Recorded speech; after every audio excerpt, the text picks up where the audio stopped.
Hi, it's Leon and Jacob here with another Hot Property Report.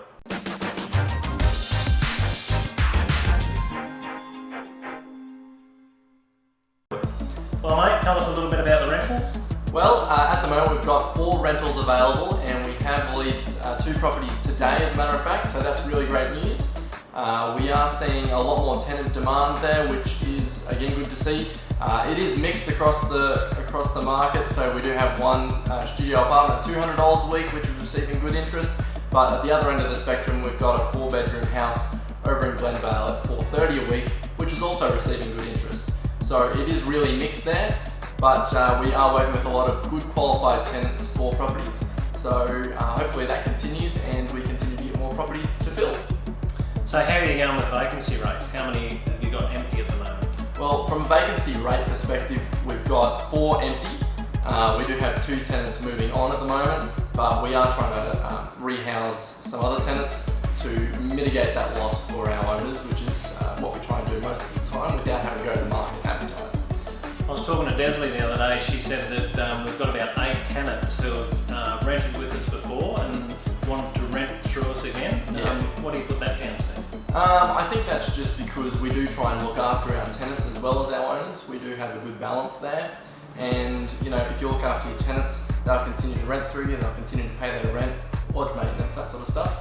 And you know, we keep on top of that stuff as well. So yeah, I was quite impressed to hear Desley say that that we did have 8 groups that wanted to stick with us even though we don't have the properties for them. So if you do know of someone who's got a rental property or a property that's about to become vacant, please let us know, because they're really good quality tenants and we'd love to keep them back in properties that we manage. From a residential housing point of view, I started doing more open houses last weekend. Had a really good turnout.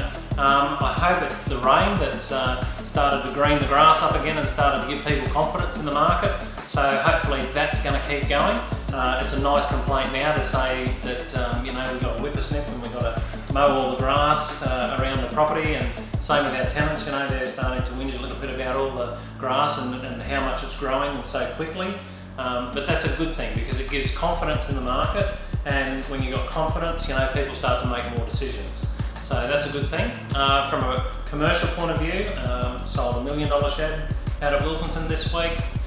We've done quite a few small leases between that $15,000 and $25,000 a year. That's always good because that's a sign that people are coming back into the market, coming out of the homes where they've traditionally done those small businesses because they've outgrown the home and they're coming back into commercial property.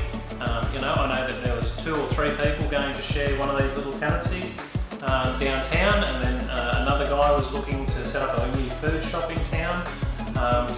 There's lots of interesting little businesses that are coming about now, and it's good to see them coming back into the CBD because we really need good quality tenants back into the CBD, and hopefully at some point in time council will do something about the car parking downtown, and it'll make it easier for customers to use those businesses.